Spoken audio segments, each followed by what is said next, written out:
Hello दोस्तों, आज हम Redmi Note 10 Pro Max, iQOO G3 और Mi 10i के प्रोसेसर से जुड़ा एक कंपैरिजन करने वाले हैं। तो जुड़े रहिए अंत तक हमारे साथ।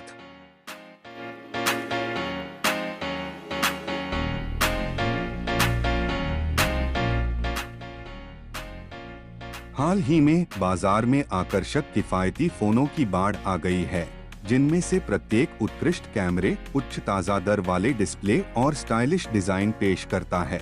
हाल के दिनों में जिस क्षेत्र में सबसे अधिक सुधार देखा गया है, वह निस्संदेह मध्य श्रेणी के फोन का प्रदर्शन है, जिसे क्वालकॉम और मीडियाटेक की पसंद से नए SoCs से मान्यता प्राप्त हो सकती है। मामले में हाल ही में लॉन्च किया गया iQOO Z3, जो क्वालकॉम के 5G सक्षम स्नैपड्रैगन 768 प्रोसेसर के साथ आता है। बेशक हर किसी के मन में यह सवाल है, नया स्नैपड्रैगन 768 चिपसेट कितना अच्छा है और क्या यह Redmi Note 10 Pro Max और Xiaomi Mi 10i जैसे उपकरणों पर खरीदारी की गारंटी देता है, जिसमें क्वालकॉम स्नैपड्रैगन 732G है और 750G स्मार्टफोन है। यदि आप अपने आप को एक समान रट में पा रहे हैं, तो इस वीडियो में परेशान न हो, हम आपके सभी संदेहों को दूर कर देंगे। यह जानने के लिए वीडियो पूरा देखिए। बेंचमार्क शायद ही कभी पूरी कहानी बताते हैं, लेकिन वे उपयोगकर्ताओं को स्मार्टफोन की कंप्यूटिंग शक्ति का पता लगाने या कम से कम एक विचार प्राप्त करने में मदद करते हैं। उस नोट के लिए आइए AnTuTu V9, Geekbench V5 और GFX सहित कई सिंथेटिक परीक्षण चलाकर इस प्रदर्शन तुलना को शुरू करें। AnTuTu बेंचमार्क से शुरू करते हुए हमने तीनों फोन पर सिंथेटिक टेस्ट V9 के नवीनतम संस्करण को तैनात किया है, जो सॉफ्टवेयर के पिछले पुनरावृत्ति की तुलना में अधिक GPU परीक्षण प्रदान करता है। उपयोगिता एक फोन के भंडारण और रैम में भी कारक है। स्कोर को आउटपुट करने से पहले इसके 2D और 3D ग्राफिक्स प्रदर्शन के साथ और परिणामस्वरूप फोन के समग्र कंप्यूटिंग कौशल पर गेज प्राप्त करने के लिए एक ठोस उपकरण है।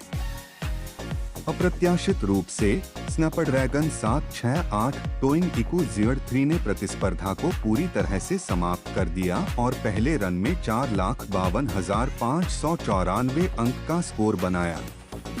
इसकी तुलना में Xiaomi Mi 10i ने अपने स्नैपड्रैगन 750G के साथ 3,78,559 अंक बनाए, जबकि Redmi Note 10 Pro Max ने 3,26,764 अंकों के स्कोर के साथ इस तुलना के अंतिम छोर पर खुद को पाया। स्मार्टफोन पर थोड़ा और टैक्स लगाने के लिए हमने उपरोक्त उपकरणों पर 2 बार AnTuTu बेंचमार्क चलाया। इधर iQOO Z3 ने दूसरे रन में अपने स्कोर को लगभग 1,000 अंक कम किया और कुल 4,51,614 अंक का आउटपुट दिया। दूसरी ओर Xiaomi Mi 10i ने अपने स्कोर में लगभग 1,000 अंकों की वृद्धि देखी और दूसरे रन में 3,79,946 अंक का उत्पादन किया। Redmi Note 10 Pro Max lot का सबसे खराब अपराधी था और दूसरे रन में इसका स्कोर 2,99,434 अंक तक गिर गया, जो कि 26,000 से अधिक अंकों के अंतर के बराबर है। अंतिम रन में iQOO Z3 ने अपने समग्र स्कोर में लगभग 1,000 अंकों की एक और गिरावट देखी और तीसरे रन में 4,50,467 अंक का उत्पादन किया। Mi 10i ने फिर से 1,000 से अधिक अंकों का सुधार दिखाया और तीसरे रन में 3,81,279 का स्कोर बनाया। Redmi Note 10 Pro Max ने अपने स्कोर में एक और गिरावट देखी, जो और कम होकर 2,97,530 अंक हो गई। स्पष्ट रूप से iQOO Z3 और Xiaomi Mi 10i दोनों ही निरंतर भार के तहत अच्छी तरह से काम करते हैं, लेकिन Redmi Note 10 Pro Max का प्रदर्शन काफी कम हो गया। हम बाद के खंड में इसकी पुष्टि करेंगे, लेकिन अभी के लिए आइए उपकरणों के Geekbench स्कोर पर एक नजर डालते हैं। शुरुआत के लिए Geekbench CPU के प्रदर्शन को CPU घन परीक्षणों की एक श्रृंखला के लिए SoC के अधीन करके सिंगल कोर और मल्टी कोर मैट्रिक्स में तोड़ देता है। उस नोट के लिए इकू Z3 का स्नैपड्रैगन 768 चिपसेट एक उन्नत cryo 475 core dub cryo 475 prime का उपयोग करता है, जो एक अन्य क्रायो 475 गोल्ड कोर और 6 क्रायो 475 सिल्वर कोर के साथ काम करता है। दूसरी ओर Xiaomi Mi 10i 2 प्रदर्शन कोर और 6 बैटरी कुशल कोर वाले 2 समूहों में विभाजित क्रायो 570 कोर का उपयोग करता है। स्नैपड्रैगन 732G समर्थित Redmi Note 10 Pro Max में भी 8 क्रायो 470 कोर हैं, जो 2 समूहों में वितरित किए गए हैं, जिनमें 2 प्रदर्शन कोर और 6 बैटरी कुशल कोर शामिल हैं। यह कुछ हमारे किए गए परीक्षण के दिखाए हुए आंकड़े और हमारा अनुभव कैसा रहा इसके बारे में आप इसी से पता कर सकते हैं।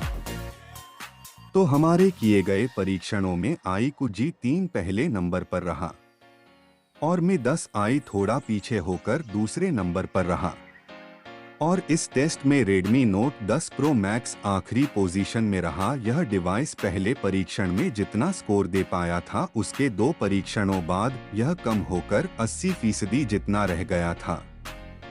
इन किए गए परीक्षणों में आप साफ साफ देख सकते हैं कि iQOO Z3 विजेता डिवाइस है। आप इन फोन की कीमत देख सकते हैं। iQOO G3 6GB रैम और 128GB फोन मेमोरी के साथ इस फोन की कीमत 19,990 रुपए रखी गई है और Mi 10i के 6GB RAM 128GB phone memory वाले वेरिएंट की कीमत 21,999 रुपए रखी गई है और Redmi Note 10 Pro Max के 6GB RAM 128GB phone memory वाले वेरिएंट की कीमत मात्र 19,999 रुपए रखी गई है। तो अब आपको पता चल चुका होगा कि 19,000 से लेकर 22,000 तक में इन तीनों में से कौन सा फोन आपके योग्य है। और इसी के साथ वीडियो देखने के लिए धन्यवाद और भी ऐसे वीडियोस देखने के लिए हमारे चैनल को सब्सक्राइब कर ले। हम आपसे अगली वीडियो में मिलते हैं, तब तक के लिए जुड़े रहिए हमारे साथ।